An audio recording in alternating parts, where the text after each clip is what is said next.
Mars, the fourth planet from the Sun, has historically been the source of constant awe and mystery as to whether or not life exists there. 19th century astronomers believed that they saw a vast network of canals crisscrossing the surface of Mars, connecting huge Martian cities, while science fiction writers and filmmakers have given us a wealth of stories involving evil Martians coming to conquer Earth and destroy its inhabitants. The search for life on Mars has become the dominant driving force in the space exploration programs of several countries worldwide, and at the same time has proven to be one of humanity's most elusive goals over the last 3 decades. Searching for water and life forms on Mars has also evolved into the main reason for sending a human exploration mission to the Martian surface. As precursors of a planned future human mission, several unmanned probes were recently sent to Mars to search for water and evidence of life forms, and possibly provide invaluable information in humanity's ultimate quest for life on other planets.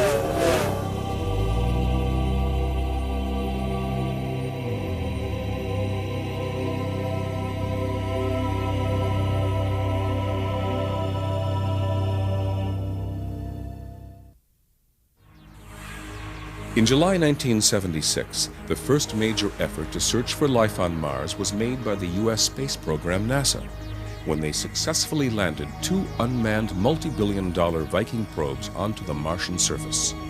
These highly complex spacecraft performed many scientific, geological, and atmospheric tests, as well as searching for water and direct evidence of life. While these Viking probes found a tremendous amount of subsurface water in the soil, the fundamental source of all life as we know it, the tests for the presence of life forms were promising but ultimately proved inconclusive.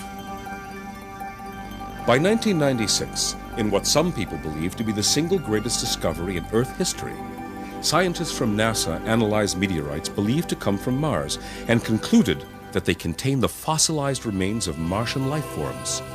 These scientists theorized that a high-speed meteor impacting onto the Martian surface caused thousands of tons of rock and soil to be ejected from the planet. These ejected samples then spent perhaps millions of years in space before finally impacting at various sites here on Earth.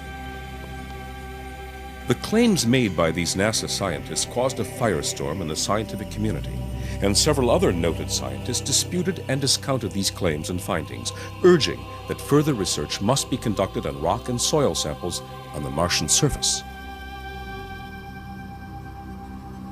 Currently, there is an armada of probes that recently have been sent to Mars by NASA, the European Space Agency, the British Space Agency, and the Japanese Institute of Space and Astronautical Sciences. These unmanned probes will reach Mars at the end of 2003 and the beginning of 2004, and possibly provide new clues regarding the question of life on Mars. The first of these probes to arrive at the Red Planet is the Japanese probe, an orbiter called Planet B, or Nozomi, the Japanese word for hope. Launched in 1998, a series of unforeseen challenges has plagued its trip and delayed its arrival to Mars. The probe will now enter Martian orbit in late December 2003 to start a 2-year analysis of the Martian atmosphere. Planet B is a spacecraft by the Japanese Space Science Organization called ISAS, and it's a mission to the Martian atmosphere and magnetosphere. The main objective is to study the interaction between the Martian atmosphere and the solar wind. Solar wind is the flow of plasma from the sun, and since the Mars does not have the magnetic field, or even if it does have, it's a very weak magnetic field, the solar wind and the Martian atmosphere get mixed in the ionosphere and produces various interactions. And the main objective of this Planet B mission is to study the mechanism of this interaction. This spacecraft will return data on the magnetic field, the interaction between the solar wind and atmosphere, the magnitude of dust storms, as well as images of the surface. All of this information will be critical for a future human exploration mission of Mars. This Japanese mission will also have an international involvement in the probe's scientific instrument package that it will carry to Mars. Take this Planet B, for example. It already has instrument from Canada, plasma analyzer, and another plasma analyzer from Sweden, and a dust counter from Germany. To complement this Japanese probe study of the Martian atmosphere, NASA recently launched two powerful and technologically advanced rovers to the Martian surface named Spirit and Opportunity. Each Mars rover carries a sophisticated set of instruments to search for water and clues of life forms. Spirit will reach Mars on January 4th, 2004, and Opportunity will land on Mars on January 25th, 2004.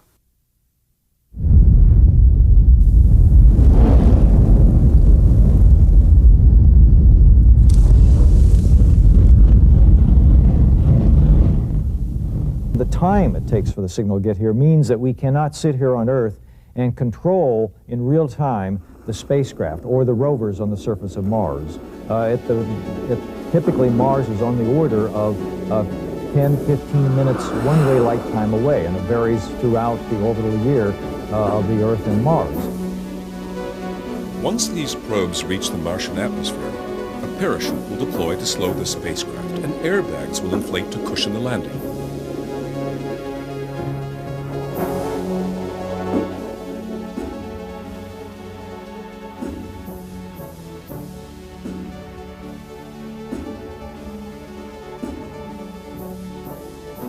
Two landing sites were chosen after intensive analysis of the mapping by the Mars Global Surveyor.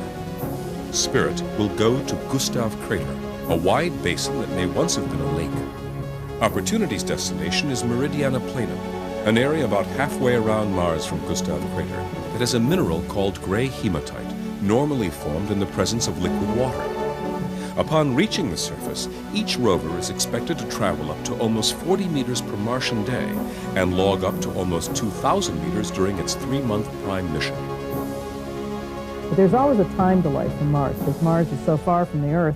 Radio signals travel at the speed of light, and so by the time your rover is going to fall off the cliff, if you said, "Stop!" the rover would already be over the cliff. So you have to have a lot of autonomous control on your robotic vehicles. During that time, rocks and soils will be analyzed with a set of 5 geology instruments on each rover, and a special tool will be used to expose fresh rocks for study. So you can no longer expect to interact directly with the spacecraft in real time. You have to have smart enough spacecraft that can take care of themselves between the phone calls that you can manage to you could connect with them. The mission will seek to determine the history of climate and presence of water at these two different sites, where conditions on Mars may once have been favorable to support life. Our idea of the origin of life on Earth suggests that life appeared very rapidly on the Earth once the proper conditions were met. And the proper conditions were basically the presence of liquid water on the surface of the planet. So our conception of life in the universe is that if you had a planet that was Earth-like and it had liquid water, then life will be a rapidly emerging phenomenon on that planet. That's our current bias in terms of our approach to the question of life. Well, Mars is a direct test of that. We look at Mars, we see that here's an Earth-like planet. It had liquid water. We should expect then that, geologically speaking, life would have rapidly emerged on that planet. We know Mars was warm and wet at about the same time the Earth was first evolving life. Mars had conditions that could have evolved life as well. And if it did, that means that there are now many broader range of places, a much broader range of places where you can expect to look for life. Maybe we could look for red planets that are smaller and are farther from the sun than the Earth is, for example, and have a chance of there having been life evolve on a much broader range of conditions than just the Earth. So it has profound implications for life in the universe.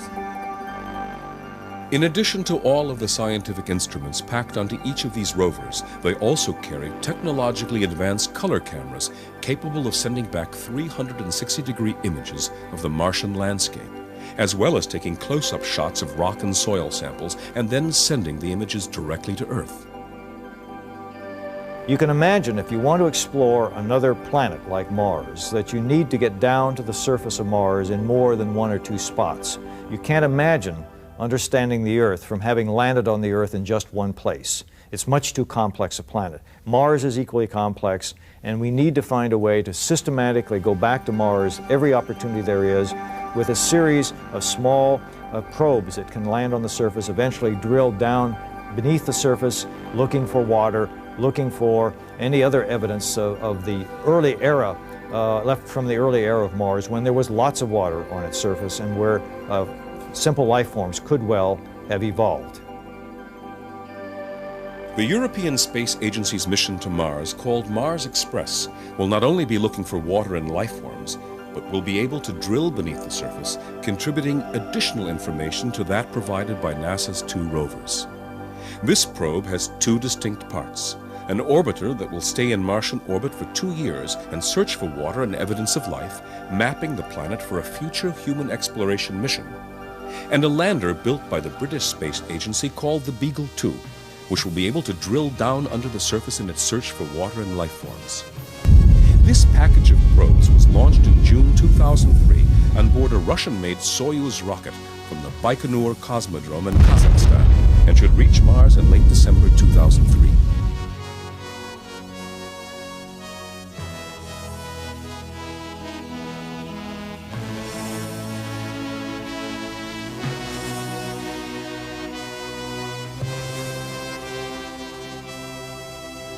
The 2 packaged probes will detach from each other about 6 days before arrival at Mars. The orbiter will enter a highly elliptical polar orbit from where the scientific observations will begin.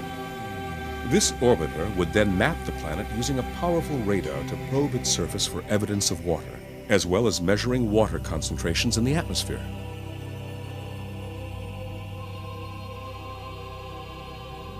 Shortly after the lander has detached from the orbiter, it would deploy parachutes. Then large gas bags would fill to protect it on impact. Once on the surface, the lander would begin 6 months of scientific analysis of the rocks and soils around it in the search for water, and even be able to drill down beneath the surface and analyze soil samples for any organic materials there. The lander also has a robotic arm that would reach out and grab a sample of soil or rock, then bring it to the analysis chamber for investigation looking for clues to biological activity. The lander would also check the atmosphere for traces of methane produced by living organisms. These European space probes will help provide new clues about life on Mars, such as the presence and quantity of water, and possibly signs of present or past life as well. However, while these probes will look for signs of water and clues of some organic activities and life processes, none of these probes will actually be able to find life forms it may come across. Certainly after the Planet B and all these international missions, people will come up with the idea of doing things better. And I'm quite sure that the Mars mission will continue with much improved instrumentation and more focused ideas. At this time, there are no tests that can be programmed to identify the presence of a specific life form. One of the most compelling questions about Mars is, was there life, and searching for that life. But we don't really know what we're looking for. We can't even come up with a rigorous definition of life. In some sense, when people ask me, how are you going to search for life if you can't define it? The answer is, well, we'll know it when we see it. Sending human beings to the Martian surface is perhaps the only way to firmly resolve the issue of the existence of life on Mars. What's really saying is that you're relying on sort of the holistic, intuitive approach to exploration that humans can bring. You don't have a well-defined task that you can program into a computer and say, make this measurement, take this analysis, and then tell me what you find. It's a much more interactive process, searching for life, searching for fossils. And certainly right now, we only know how to do that with human beings.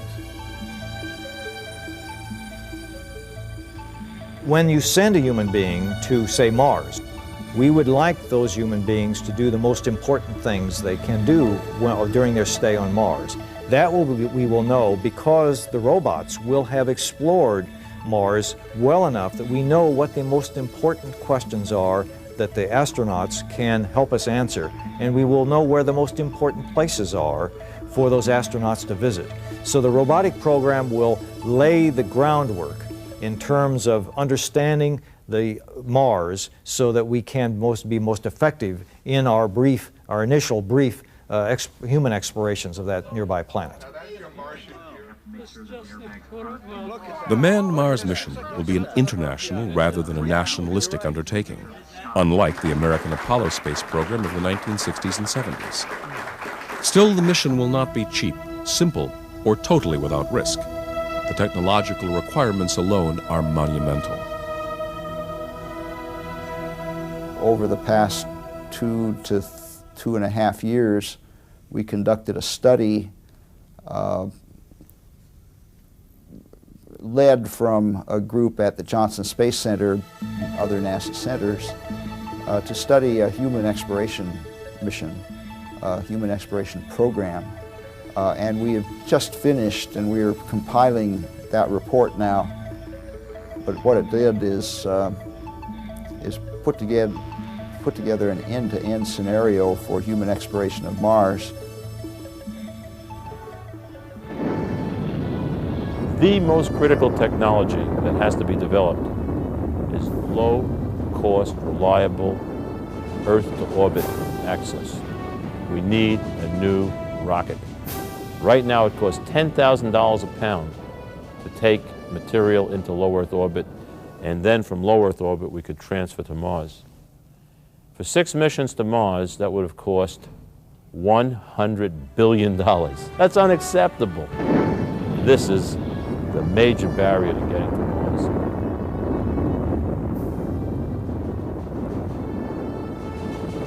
Many scientists and engineers believe that current interplanetary rocket propulsion technology and fuel systems will be unworkable for such a large-scale Mars mission. The next generation of propulsion systems will likely involve ion or fusion reactors utilizing the light element helium-3 as primary fuel. Presently, helium-3 is being tested in laboratory fusion reactors on very small scales for eventual use in small, unmanned spacecraft propulsion systems. Eventually, this technology will be expanded and utilized in large-scale rocket boosters capable of matching the power output of current chemical propulsion systems.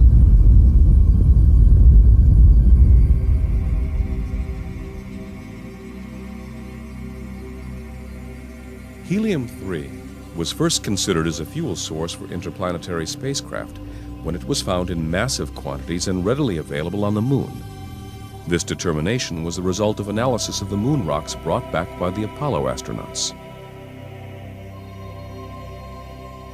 Corporate studies are currently underway to investigate the likelihood of establishing a helium-3 mining colony on the Moon. Development of this technology will also have important applications for society at large, possibly replacing fission nuclear reactors as a source of electrical energy in the 21st century. One of the long-term benefits of a helium-3 based energy economy, and lunar helium-3 in particular, is that it enables a whole bunch of other things to happen. It enables us to bridge our way to Mars because the launch vehicles and the technology needed to settle the Moon and to extract helium-3 are essentially the same types of technologies necessary to go to Mars. Harnessing helium-3 as an energy source not only clears the way for Mars travel, but is an important step in colonizing the Moon as well. The primary byproduct of producing helium-3 on the Moon is hydrogen. And in the course of extracting the helium-3 and hydrogen, you also produce water. Anywhere you produce helium-3 on the Moon through heating up the soil to extract this solar wind gas, you are going to produce hydrogen and water. And those are the essential components for self-sufficiency on the Moon. And indeed may well be the source of fuel and oxygen and water for space travelers to Mars and for the early settlements on Mars. This same technology could be utilized to produce fuel on the Martian surface. As a result, fuel for the return trip to Earth would not have to be stowed as payload on the initial flight to Mars. This subject of extracting rocket propellant from the Mars atmosphere for the return rocket to Earth, it will save enormous amounts of money if we can produce propellant on Mars. It can save effectively half of the mass that you have to launch from Earth to Mars, which means that in general that would save about half of the cost of the mission if you didn't have it. The atmosphere on Mars, however thin, still has carbon dioxide. We can convert that carbon dioxide with a little added hydrogen into methane fuel and oxygen for breathing gases. Perhaps there's water on Mars. We could convert that into a very high energy fuel, hydrogen and oxygen, and we could also have water to drink. We could have oxygen to breathe. For several years, we argued, a group of us argued that closed life support systems that included plants, closed ecological life support systems, would be essential to long-term exploration of Mars or the Moon. And we tried to get people in NASA interested on the engineering side to incorporate those kinds of approaches into the mission design.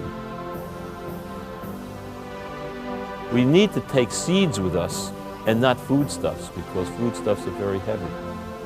So we'd like to be able to learn how to plant foodstuffs on Mars in the Martian soil, in the Martian environment. And then we'd like to figure out how to have what's called a regenerative life support system, so that we could recycle the air we breathe and we could recycle the water we drink, so we don't have to constantly take, so we don't have to take a lot more with us. If we could overcome these issues, we're on our way to Mars.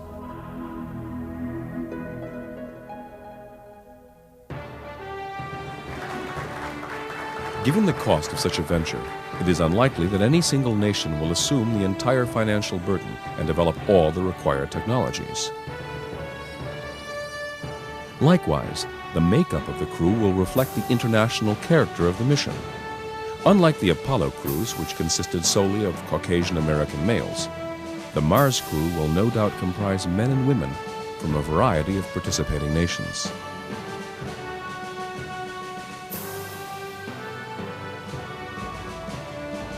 The initial manned mission to Mars will involve a crew of 6 to 7 astronauts, 2 of whom will be pilots, with the remainder being engineers, geologists, and medical specialists. These astronauts will most likely undergo training at the International Space Station that is currently under construction, since the crew must adjust to living in space for 2 to 3 years at a time. When we get to human missions, it's almost certain we're going to have an international endeavor, just like International Space Station Alpha. I mean, that's got Europeans, it's got Japanese, it's got Russians, it's got US, and I think that's the way we'll be going to Mars with people. So we're already international and getting more so. The motivation for exploring Mars politically is cooperation, not competition. And cooperation by its nature is not a goal-oriented task, it's a process-oriented task. From a political point of view, what's important is not going to Mars and coming back, but the process of working together to go to Mars. So, in fact, the logic forces you the other way around. The best way to make Mars a beacon of international cooperation is to have the mission take as long as possible. Stretch it out. So I'm actually not optimistic that we're going to go to Mars in anywhere near the rush that we went to the Moon. I could foresee a day, perhaps 10 years from now, as early as 10 years from now, where we may want to decide there's a compelling reason to go to Mars because we got the mission cost down to an affordable level, and we see scientific benefit for early human exploration. And these explorations could take place within my working lifetime. So to get ready for possible human expeditions to Mars, we need to find out where are the interesting places to land, where are the safe places to land, where is the resources so that we can start living off the land as soon as possible. And if we can do all that, By about 2018, we hope to be able to field a human mission to Mars. So by 2018, we ought to have the technical infrastructure in place and a sufficient understanding of Mars so that we know how to send people there.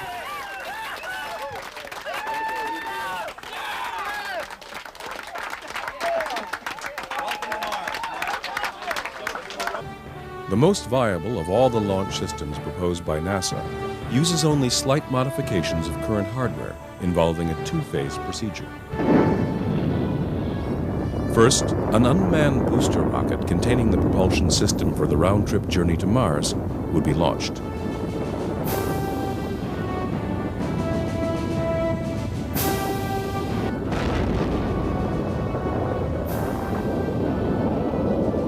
Mark 1 minute 12 seconds, coming up on period of maximum aerodynamic pressure on the vehicle. Mark 1 minute 41 seconds. Pass through max Q, still looking good. Through max Q, and everything looks good. Shortly thereafter, the manned vehicle, housing the habitat module and crew, would also be launched.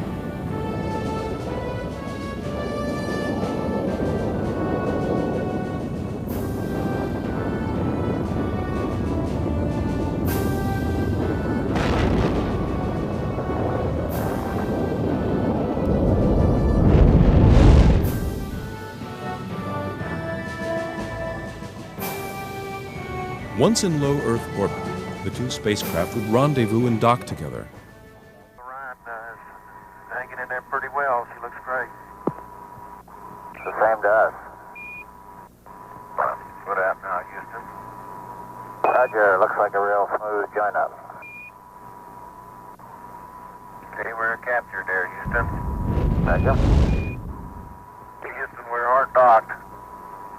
From there, the spacecraft would leave orbit on a trans-Martian trajectory. Booster systems engineer reports ignition on the third stage. The thrust looks good, he says. When we leave Earth orbit, it is very dangerous, and this radiation could be very serious for the astronauts, ultimately causing them cancer and could cause them to have very major health problems. We've got to figure out how to protect the astronauts against these cosmic rays. And we're working with new materials, we're working with screening procedures. We hope we'll be able to develop techniques for protecting the astronauts against radiation.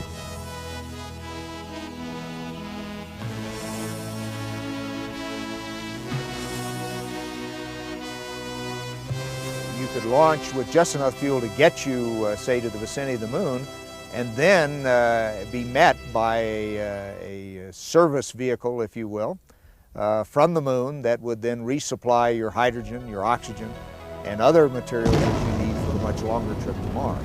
Yes, the moon can be thought of as a service station in space.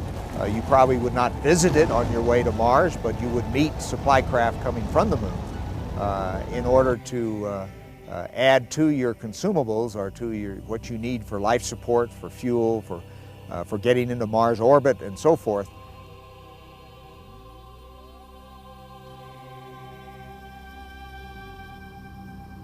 Mars missions are constrained by the planets, by the relation in their orbits of Earth and Mars. You can only go and you can only come back at particular times.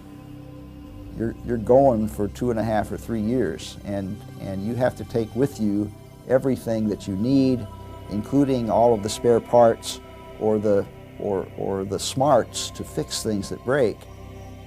So in fact, once you commit to a Mars mission, you're going for 2.5 or 3 years, no matter how long you choose to stay on the surface of Mars. Go for undocking.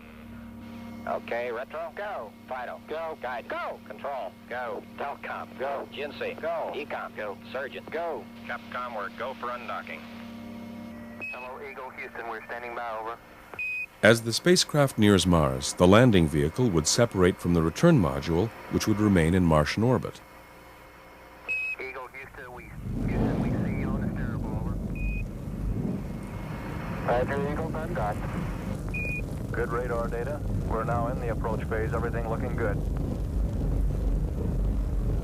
4200. Houston, you're go for landing, over. Unique to the Mars mission is the fact that the landing craft will enter the atmosphere without assistance from the Earth-based mission control. This is due to the 15-minute communications delay caused by the 200 million mile distance between planets. Landing in this manner makes the maneuver exceedingly more difficult than the mission control-assisted moon landing of Apollo 11.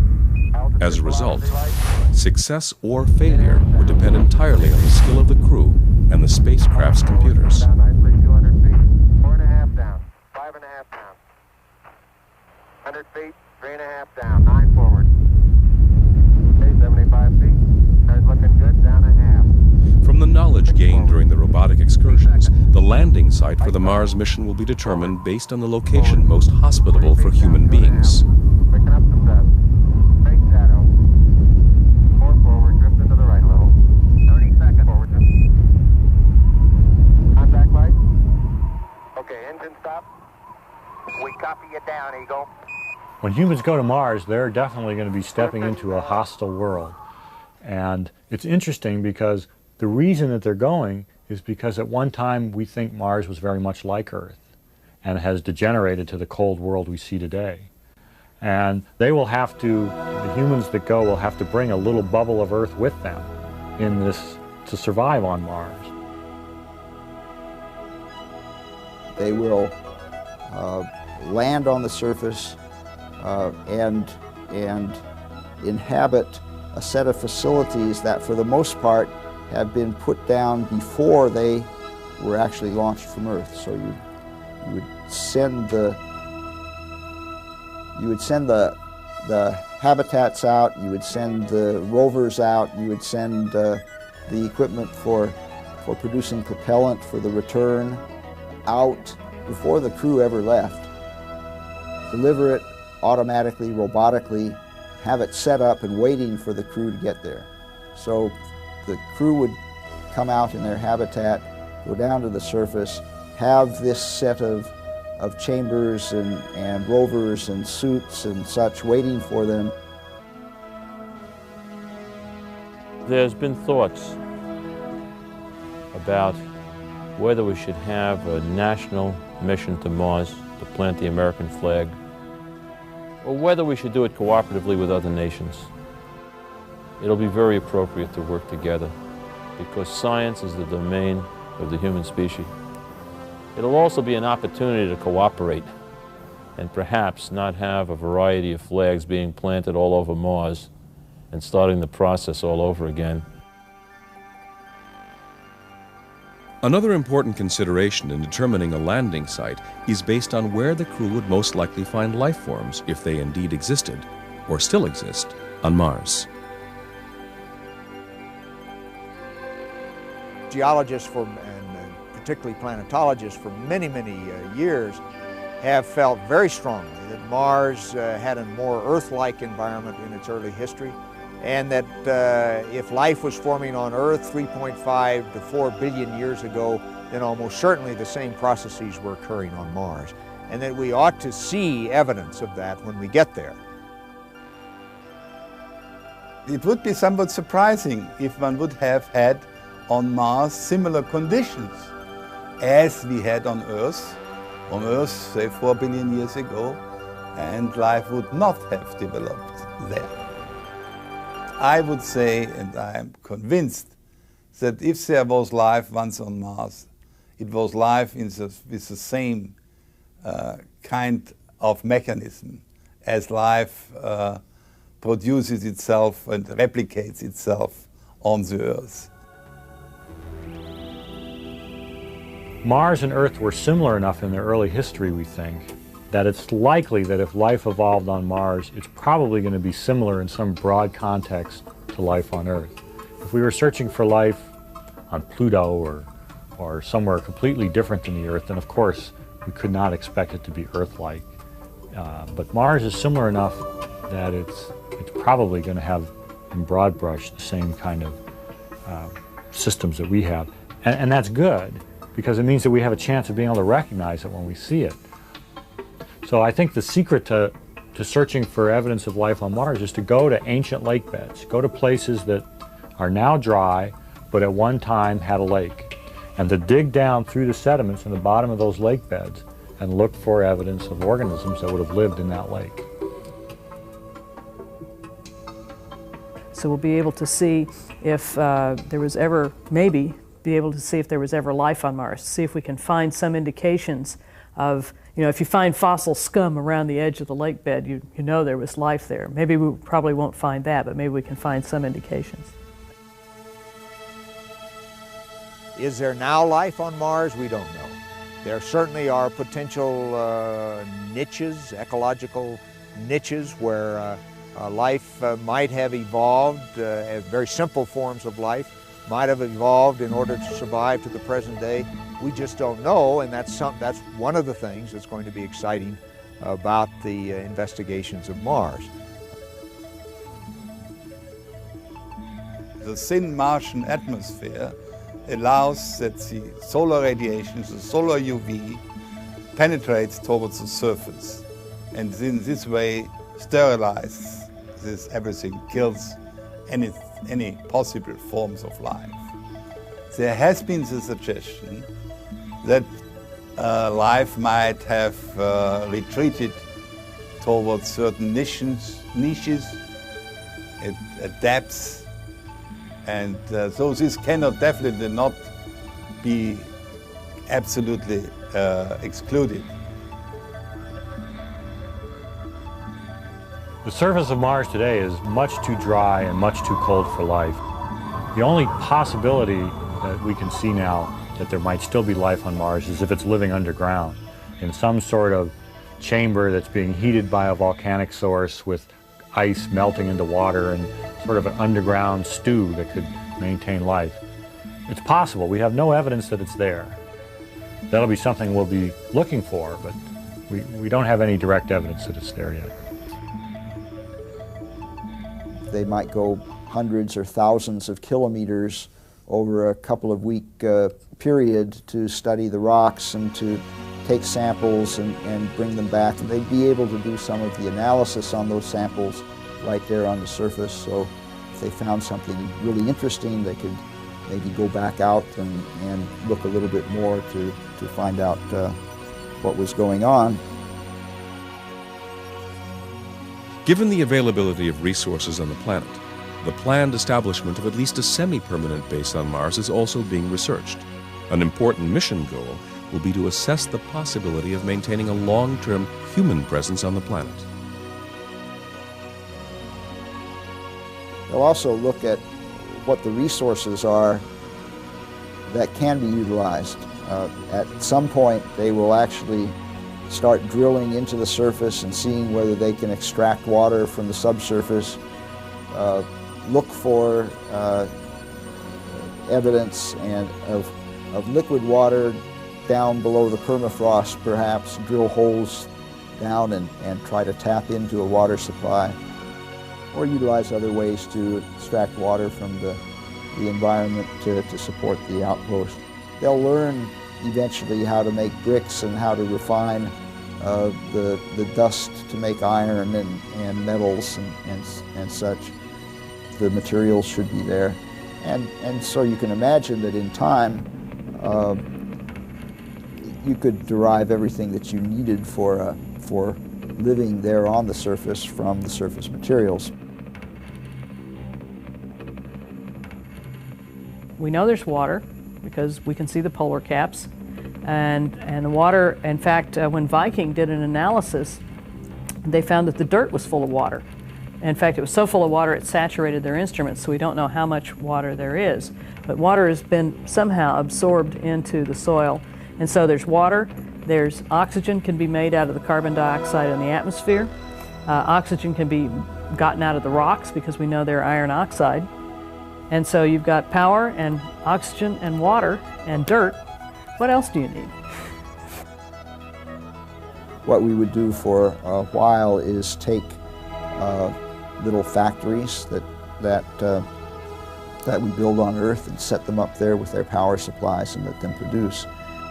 At least in the beginning and early stages, it's just a few people, so you don't need a lot of factories to do that. In fact, the plant that is necessary to produce the propellant to send a crew of 6 back from Mars is probably not much bigger than an ordinary office desk.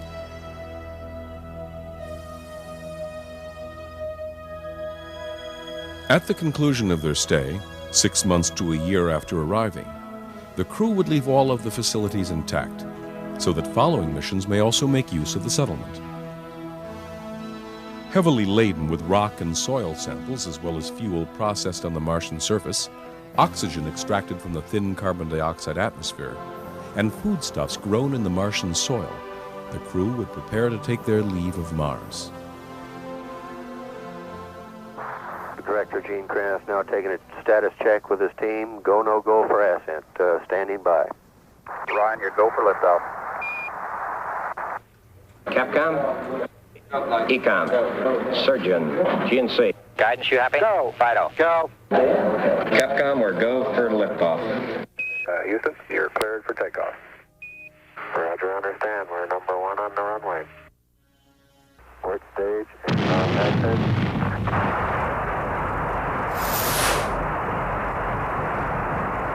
Beautiful. Very smooth. Very quiet ride. Eagle Houston, going right down the track. Everything's great.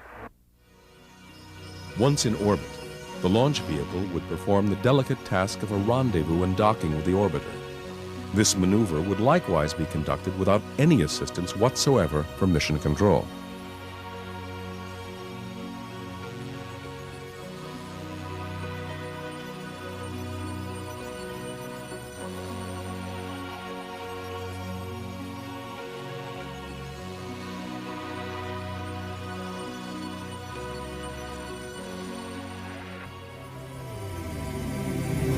After nearly 2 years into this mission, the crew would then have to settle in for the year-long journey home.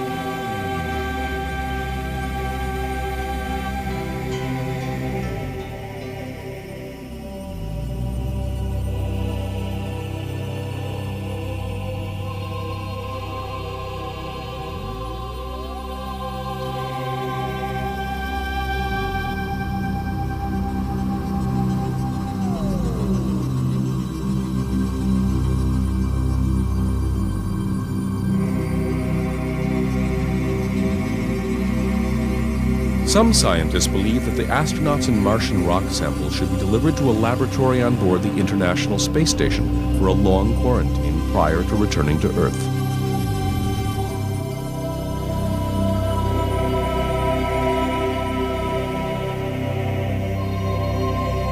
Once the safety of the crew and the safe handling of the cargo is assured, both would then be transferred for the flight back to Earth.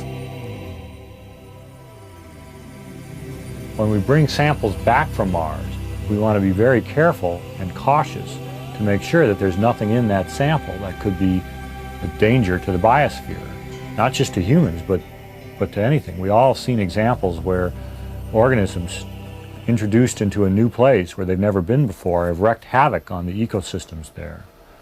So for that reason, the current plan is that when a sample is brought back to Mars, we treat it as if it's full of pathogenic, dangerous microorganisms. We treat it like it's a jar of Ebola or something, and until we can demonstrate to ourselves that it's safe, we hold it in a facility like you would if you were dealing with a very dangerous microorganism on Earth.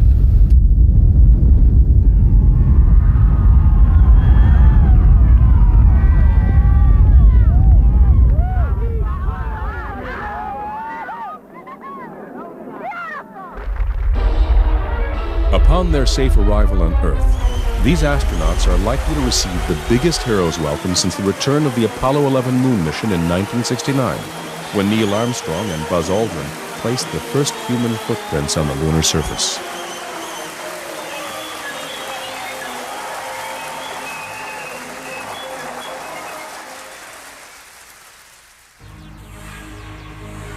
The full extent of future implications for life on Earth as a result of the Mars mission cannot yet be determined.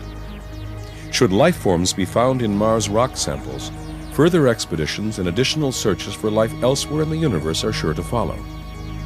Such a momentous discovery will certainly afford humankind reason for reflection on our own existence and place in the universe. Like the Apollo program that spearheaded the American technological boom of the 1970s and 80s, the technological benefits to humanity as a result of explorations on Mars are limitless. If we can learn to live on Mars, or even to visit Mars, we can learn to live in other places. But we're not going to learn to live in any place else in the solar system until we've learned to live on Mars. Mars is not much harder to get to than the Moon, fuel-wise. It just takes longer. And Mars has all kinds of resources that the Moon doesn't have. So Mars is just a lot friendlier place to visit than any place else in the solar system. So I think it's inevitable that's where we're going to go. The United States is a spacefaring nation. The purpose of an agency like NASA and a laboratory like JPL is to essentially expand that frontier of human activity, to constantly move out, to do things no one else has done so that human activity can gradually expand into the full realm of space. And that is, I think, a very important part of the future of this nation. Right now, we're sending robots to Mars. Well, why are we sending robots to Mars? In my mind, we're sending robots to Mars as scouts. They're going to check it out so that that can be followed by humans. Why are humans going to Mars? Humans are going to Mars to see if it could be a long-term home for life. We're also scouts. We're scouts for the broader phenomenon called life. And ultimately, that will lead possibly to terraforming Mars and putting a biosphere there. And it's important, I think, to think of these as a continuum. Think of them as steps along the way, and the ultimate goal, at least in my mind, is another planet that has life. We now can talk seriously about the settlement of the Moon, where settlements are self-sufficient, and the settlement of Mars, where those settlements are self-sufficient. And indeed, at least the Moon and Mars provide an option for the human species to establish new ecological enclaves elsewhere away from our Earth. The resources almost certainly are there for self-sufficiency. So Mars settlements will indeed be able to take care of themselves over the long haul. But to get things started, the Moon again is the bridge, and the keystone to that bridge is helium-3. That seems to me to be a very important philosophical goal for the human species, as well as one which is extremely exciting to many, many young people. What we enjoy most, as a scientist, is that by getting together, we can have better ideas. You see, the people are brought up in different environments and they have different educational backgrounds. And they have their own different ideas about what should be done and what to do. And when these people from different countries get together with different backgrounds, different cultures mix. And that is the most interesting part. And with that, we can come up with the greater ideas for the exploration. Of course, I'm not disliking the benefit of financial, citing the financial benefit and technological benefit. All these are there, but to us, the greatest fun is the mixing of the culture.